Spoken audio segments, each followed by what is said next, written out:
Hi hello ನಮಸ್ತೆ friends. ಎಮರ್ಜೆನ್ಸಿಯನ್ನ ನೆನಪಿಸಿಕೊಳ್ಳೋ ದಿನವೇ ಮತ್ಯಾವತ್ತೂ ಭಾರತ ಎಮರ್ಜೆನ್ಸಿಯನ್ನ ಮರೆಯದಂತೆ ದೊಡ್ಡ ಬ್ರಹ್ಮಾಸ್ತ್ರ ಕೇಂದ್ರ ಸರ್ಕಾರದಿಂದ ಪ್ರಯೋಗವಾಗಿದೆ.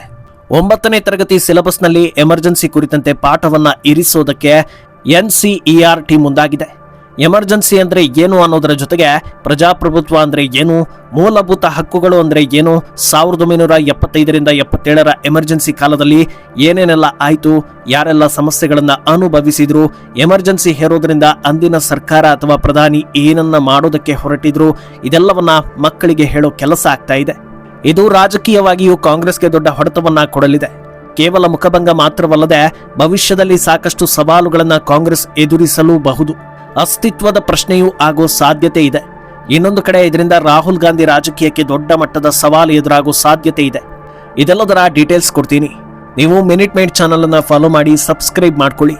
ಇವತ್ತು ಭಾರತ ಕೆಲವೊಂದು ವಿಚಿತ್ರ ಸಮಸ್ಯೆಗಳನ್ನು ಎದುರಿಸ್ತಾ ಇದೆ ಅಂದ್ರೆ ಅದಕ್ಕೆ ಕಾರಣ ನಮ್ಮ ಇತಿಹಾಸವನ್ನ ತಿರುಚೋ ಕೆಲಸ ಆಗಿರೋದು ಅನ್ನೋ ಆರೋಪ ಜನಸಾಮಾನ್ಯರ ಕಡೆಯಿಂದ ಬರ್ತಾ ಇರುತ್ತೆ.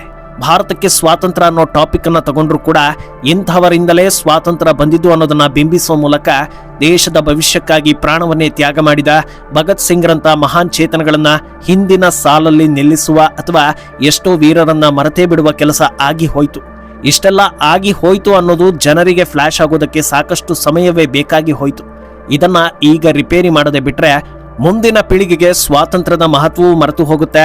ಆಡಿಸಿದಂತೆ ಆಡಿ ತಮ್ಮ ಕಾಲಿಗೆ ತಾವೇ ಬೆಂಕಿಯನ್ನ ಇಟ್ಟುಕೊಳ್ತಾರೆ.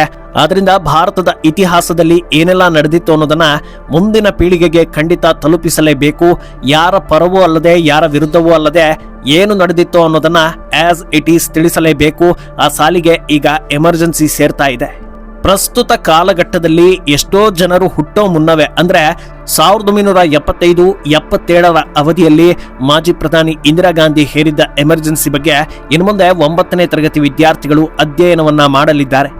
ಇದಕ್ಕೆ ಸಂಬಂಧಿಸಿದ ಒಂದು ಅಧ್ಯಾಯವನ್ನ ಸಮಾಜ ವಿಜ್ಞಾನ ಪುಸ್ತಕದಲ್ಲಿ ಅಳವಡಿಸಲಾಗುತ್ತೆ. ಬಲ್ಲ ಮಾಹಿತಿಗಳ ಪ್ರಕಾರ ಇದನ್ನ ಚಾಲೆಂಜ್ ಟು ಇಂಡಿಯನ್ ಡೆಮಾಕ್ರಸಿ ಅನ್ನೋ ರೀತಿಯ ಹೆಡಿಂಗ್ ಮೂಲಕ ಅದೇ ಆಯಾಮದಲ್ಲಿ ಮಕ್ಕಳಿಗೆ ತಿಳಿಸೋ ಕೆಲಸ ಆಗಲಿದೆ. ಈ ಹಿಂದಿನ ಶಿಕ್ಷಣ ಪದ್ಧತಿಯಲ್ಲಿ ಸಮಾಜ ವಿಜ್ಞಾನ ಪಾಠ ಪುಸ್ತಕದಲ್ಲಿ ವಿದೇಶದಿಂದ ಭಾರತಕ್ಕೆ ಬಂದು ಇಲ್ಲಿ ಜನರನ್ನ ಆಳಿ ಸಾಮ್ರಾಜ್ಯ ಕಟ್ಟಿದ ವಿದೇಶಿ ದೊರೆಗಳ ಬಗ್ಗೆ ಹೆಚ್ಚಿನ ಮಾಹಿತಿಗಳನ್ನ ತುಂಬಿಸಲಾಗ್ತಾ ಇತ್ತು. ಆದ್ರೆ ಎಮರ್ಜೆನ್ಸಿ ನಡೆದು ಇಷ್ಟು ವರ್ಷ ಅಥವಾ ದಶಕಗಳ ಬಳಿಕ ಕೊನೆಗೂ ಅದನ್ನ ಶಾಲೆಯಲ್ಲಿ ಮಕ್ಕಳಿಗೆ ನೆನಪಿಸೋ ಕೆಲಸ ಆಗ್ತಾ ಇರುವುದು ಇದೇ ಮೊದಲ ಬಾರಿಗೆ ಅನ್ನೋದು ಎಲ್ಲಾ ಕಡೆ ಹೈಲೈಟ್ ಆಗ್ತಾ ಇದೆ. ಅಂದಹಾಗೆ ಈ ಚಾಪ್ಟರ್ ನಲ್ಲಿ ಯಾವೆಲ್ಲ ವಿಷಯಗಳನ್ನ ಇನ್ಕ್ಲೂಡ್ ಮಾಡಲಾಗಿದೆ ಅನ್ನೋದನ್ನ ಕೂಡ ರಿವೀಲ್ ಮಾಡಲಾಗಿದೆ. ಇದು ಇಂದಿರಾ ಗಾಂಧಿ ಸರ್ಕಾರದ ಅತ್ಯಂತ ವಿವಾದಾತ್ಮಕ ನಿರ್ಧಾರ ಅನ್ನೋದನ್ನ ನೇರವಾಗಿಯೇ ಹೇಳಲಾಗಿದೆ. ಆ ಹೊತ್ತಲ್ಲಿ ಜನರ ಪರಿಸ್ಥಿತಿ ಹೇಗಿತ್ತು, ಯಾವ ರೀತಿಯ ನಿರ್ಬಂಧಗಳನ್ನ ಅನುಭವಿಸಿದ್ರು, ಪತ್ರಿಕಾ ಸ್ವಾತಂತ್ರ್ಯಕ್ಕೆ ಧಕ್ಕೆ ಬಂದಿದ್ದು ಹೇಗೆ, ಪತ್ರಿಕೆಗಳಲ್ಲಿ ಎಮರ್ಜೆನ್ಸಿ ಬಗ್ಗೆ ಬರೆದ್ರೆ ಸರ್ಕಾರ ಯಾವ ರೀತಿಯ ಆಕ್ಷನ್ ಅನ್ನ ತೆಗೆದುಕೊಳ್ತಾ ಇತ್ತು, ಈ ರೀತಿ ಪ್ರತಿ ಪ್ರಮುಖ ವಿಚಾರಗಳನ್ನು ಕೂಡ ಮನದಟ್ಟಾಗುವ ರೀತಿಯಲ್ಲಿ ಮಕ್ಕಳಿಗೆ ತಿಳಿಸೋ ಕೆಲಸ ಆಗಲಿದೆ. ಅಲ್ಲದೆ ಈ ಹೊತ್ತಲ್ಲಿ ಭಾರತದ ರಾಜಕೀಯ ಯಾವ ರೀತಿ ಅತಂತ್ರ ಆಗಿತ್ತು ಅನ್ನೋದನ್ನು ಕೂಡ ತಿಳಿಸೋ ಕೆಲಸ ಆಗಲಿದೆ. ಎಮರ್ಜೆನ್ಸಿ ವಿರುದ್ಧ ವಿಪಕ್ಷಗಳು ನಡೆಸಿದ JP ಆಂದೋಲನ, ಅದರಲ್ಲಿ ಭಾಗಿಯಾದವರು, ವಿರೋಧ ಪಕ್ಷಗಳ ನಾಯಕರನ್ನ ಸರ್ಕಾರ ಆಗ ಹೇಗೆ ನಡೆಸಿಕೊಂಡಿತ್ತು, ಈ ರೀತಿ ಪ್ರತಿಯೊಂದರ ಬಗ್ಗೆ ಬೆಳಕು ಚೆಲ್ಲುವ ಕೆಲಸ ಆಗಲಿದೆ. ಇದು ಯಾವ ರೀತಿ ಇಂಪ್ಯಾಕ್ಟ್ ಮಾಡುತ್ತೆ ಅನ್ನೋದನ್ನ ನೋಡ್ತಾ ಹೋದ್ರೆ ಪ್ರಮುಖವಾಗಿ ಇಂದಿನ ಪೀಳಿಗೆಗೆ ಸ್ವಾತಂತ್ರ್ಯ ಅನ್ನೋದರ ಅರ್ಥ ಗೊತ್ತಿಲ್ಲ. ಮನೆಯಲ್ಲಿ ತಮಗೆ ಇಷ್ಟ ಇರೋ ಕೆಲಸವನ್ನ ಮಾಡೋದಕ್ಕೆ ಪೋಷಕರು ಬಿಡ್ತಾ ಇಲ್ಲ ಅಂದ್ರೆ ಅದನ್ನು ಕೂಡ ಸ್ವಾತಂತ್ರ್ಯ ಹರಣ ಅಂತ ಪರಿಗಣಿಸೋ ಲೆವೆಲ್ಗೆ ಯುವ ಪೀಳಿಗೆ ಬಂದು ನಿಂತಿದೆ ಅಂದ್ರೆ ಇದನ್ನ ಬುದ್ಧಿವಂತಿಕೆ ಅನ್ನಬೇಕು ಅಥವಾ ದಡ್ಡತನ ಅನ್ನಬೇಕು ಅನ್ನೋದು ಗೊತ್ತಾಗೋದಿಲ್ಲ. ಈ ರೀತಿ ಯುವ ಪೀಳಿಗೆ ಹಾದಿ ತಪ್ಪು ಮುನ್ನವೇ ಶಾಲೆಯಲ್ಲಿ ಇರುವಾಗಲೇ ಪ್ರಜಾಪ್ರಭುತ್ವ ಅಂದ್ರೆ ಏನು, ದೇಶದ ಪ್ರಜೆಯ ಮೂಲಭೂತ ಹಕ್ಕುಗಳು ಯಾವುದು, ಎಮರ್ಜೆನ್ಸಿ ಟೈಮ್ನಲ್ಲಿ ಇದಕ್ಕೆ ಯಾವ ರೀತಿ ಧಕ್ಕೆ ಬಂದಿತ್ತು ಅನ್ನೋದನ್ನ ತಿಳಿಯೋ ಕೆಲಸ ಆಯಿತು ಅಂದ್ರೆ ಸಮಾಜ ಹೇಗಿತ್ತು, ಹೇಗಿದೆ ಹಾಗೂ ಹೇಗಿರಬೇಕು ಅನ್ನೋ ಪರಿಕಲ್ಪನೆ ಅಲ್ಲೇ ಮಕ್ಕಳಿಗೆ ಚಿಗುರೊಡೆಯುತ್ತೆ. ಯಾವುದನ್ನ ಪ್ರೋತ್ಸಾಹಿಸಬೇಕು, ಯಾವುದನ್ನ ವಿರೋಧಿಸಬೇಕು, ಎಮರ್ಜೆನ್ಸಿ ಅಂತ ಸನ್ನಿವೇಶ ಬರೋದ್ರಲ್ಲಿ ಜನರ ತಪ್ಪು ಯಾವ ರೀತಿ ಇತ್ತು, ಇದೆಲ್ಲವನ್ನ ಮಕ್ಕಳು ಅರ್ಥ ಮಾಡಿಕೊಳ್ಳಲಿದ್ದಾರೆ. ಎಮರ್ಜೆನ್ಸಿಯನ್ನ ಒಂದು ವಾಕ್ಯದಲ್ಲಿ ಹೇಳಲೇಬೇಕು ಅಂದ್ರೆ ಅಧಿಕಾರವನ್ನ ಉಳಿಸಿಕೊಳ್ಳೋದಕ್ಕೆ ಮಾಡಿದ ಕೃತ್ಯ ಅನ್ನೋದು ವಾಸ್ತವ. ಇದು ಎಲ್ಲಿಂದ ಶುರುವಾಯಿತು, ಯಾರಿಂದ ಆಯಿತು ಅಂತ ಮಕ್ಕಳಿದ್ದಾಗಲೇ ಗೊತ್ತಾಯಿತು ಅಂದ್ರೆ ಖಂಡಿತ ಅದರ ನೆಗೆಟಿವ್ ಎಫೆಕ್ಟ್ ಕಾಂಗ್ರೆಸ್ ಮೇಲೆ ಆಗೇ ಆಗುತ್ತೆ ಅನ್ನೋದನ್ನ ಈಸಿಯಾಗಿ ಊಹಿಸಬಹುದಾಗಿದೆ. ಇದು ಕೇವಲ ಎಮರ್ಜೆನ್ಸಿ ಅನ್ನೋ ಟಾಪಿಕ್ನಲ್ಲಿ ಎಂಡ್ ಆಗೋದಿಲ್ಲ. ಎಲ್ಲಿಂದ ಮಕ್ಕಳು ಬೇರೆ ಬೇರೆ ರೀತಿಯಲ್ಲಿ ಆಲೋಚಿಸುವ ಅಥವಾ ಅಧ್ಯಯನ ಮಾಡೋದಕ್ಕೆ ಒಂದು ಚಾಪ್ಟರ್ ನೆಪ ಆಗಬಹುದು. ಉದಾಹರಣೆಗೆ ಎಮರ್ಜೆನ್ಸಿ ಹೇರಿದ್ದು ಇಂದಿರಾ ಗಾಂಧಿ ಅನ್ನೋದು ಗೊತ್ತಾದಾಗ ಇಂದಿರಾ ಯಾರು, ಅವರು PM ಆಗಿದ್ದು ಯಾವಾಗ, ಅವರು ಹೇಗೆ PM ಆದ್ರು, ಅವರ ತಂದೆ ಕೂಡ PM ಆಗಿದ್ರಾ, ಅವರ ಮಗನೂ ಕೂಡ PM ಆಗಿದ್ರಾ, ಅಷ್ಟೇ ಅಲ್ಲದೆ PM ಆಗೋದಕ್ಕೆ ಪ್ರಯತ್ನ ಪಡ್ತಾ ಇರೋ ರಾಹುಲ್ ಗಾಂಧಿ ಅವರ ಮೊಮ್ಮಗನೇನಾ, ಅಂದ್ರೆ ಭಾರತದಲ್ಲಿ PM ಆಗ್ಬೇಕು ಅಂದ್ರೆ ಒಂದು ಫ್ಯಾಮಿಲಿಯಲ್ಲಿ ಮಾತ್ರ ಹುಟ್ಟಿರ್ಬೇಕಾ, ಈ ರೀತಿ ಪ್ರಶ್ನೆಗಳು ಮಕ್ಕಳಲ್ಲಿ ಮೂಡುವ ಸಾಧ್ಯತೆ ದಟ್ಟವಾಗಿದೆ. ಅಲ್ಲದೆ ಇದು ಇಲ್ಲಿಗೆ ಮುಗಿಯೋದಿಲ್ಲ. ಪ್ರಜಾಪ್ರಭುತ್ವ ಅಂದ್ರೆ ಏನು ಅನ್ನೋ ಪ್ರಶ್ನೆ ಮಕ್ಕಳಲ್ಲಿ ಮೂಡುತ್ತೆ. ಅದೇ ರೀತಿ ಭಾರತೀಯ ಪ್ರಜೆಯ ಮೂಲಭೂತ ಹಕ್ಕು ಅಂದ್ರೆ ಏನು ಅನ್ನೋದು ಗೊತ್ತಾಗುತ್ತೆ. ಈ ರೀತಿ ದೇಶದ ಜನರ ಹಕ್ಕುಗಳು ಎಮರ್ಜೆನ್ಸಿ ಕಾಲದಲ್ಲಿ ಉಲ್ಲಂಘನೆ ಆಯಿತು ಅಂದಾಗ ಹಾಗಿದ್ರೆ ಇವರಿಂದ ಇನ್ಯಾವುದೆಲ್ಲ ಸಮಸ್ಯೆಗಳು ಜನರಿಗೆ ಆಗಿತ್ತು ಅನ್ನೋದನ್ನ ತಿಳಿದುಕೊಳ್ಳೋ ಕುತೂಹಲ ಕೆಲ ಮಕ್ಕಳಲ್ಲಿ ಮೂಡಬಹುದು. ಅಲ್ಲಿಂದ ದೇಶದ ಇತಿಹಾಸವನ್ನ ಬಿಚ್ಚಿ ತೋರಿಸೋ ಸಾಕಷ್ಟು ಪುಸ್ತಕಗಳನ್ನ ಓದುವ ಆಸಕ್ತಿ ಮಕ್ಕಳಲ್ಲಿ ಮೂಡಬಹುದು. ಇಂಥವರನ್ನೇ ಹೀರೋ ಅಂತ ಯಾರೋ ತೋರಿಸಿರೋದಕ್ಕೂ ಇಂಥ ಮಹನೀಯರು ಇಷ್ಟು ದಿನ ಯಾಕೆ ಯಾರಿಗೂ ಗೊತ್ತಾಗದ ಹಾಗೆ ಉಳಿದು ಹೋದ್ರು, ಇವರನ್ನೆಲ್ಲ ಯಾಕೆ ಮುಚ್ಚಿಡೋ ಕೆಲಸ ಆಯಿತು, ಕೇವಲ ಇಷ್ಟು ಜನರು ಮಾತ್ರ ಇಷ್ಟು ದಿನ ಹೈಲೈಟ್ ಆಗ್ತಾ ಇದ್ದಿದ್ದು ಯಾಕೆ, ಈ ರೀತಿ ಪ್ರಶ್ನೆಗಳು ಹಾಗೂ ಅದಕ್ಕೆ ಉತ್ತರಗಳನ್ನ ಮುಂದಿನ ಪೀಳಿಗೆ ಕಂಡುಕೊಳ್ತು ಅಂದ್ರೆ ನೇರವಾಗಿ ಅದು ಕಾಂಗ್ರೆಸ್ಗೆ ಹೊಡೆತ ಕೊಡೋ ಸಾಧ್ಯತೆ ಇದೆ ಅಂತ ಹೇಳಲಾಗ್ತಾ ಇದೆ.